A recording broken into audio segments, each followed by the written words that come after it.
Start by locating the hood latch, usually located in the driver's side footwell. Then open your hood by finding the hood latch safety, usually located under the front lip of the hood. Now find your filler cap for your oil and check to see what's printed on there. That will be the weight of the oil you need to use when refilling your oil. Now locate your dipstick. If you have any questions on where it is, you can always consult your owner's manual.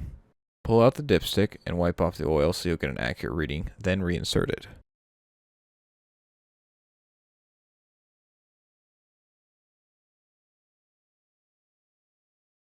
Now pull it out again and you will have an accurate reading. Now, dipsticks can be confusing, so you can always consult your owner's manual to understand what the notches on it mean. Or, you can always take it to an auto care center and ask a professional if you have any questions.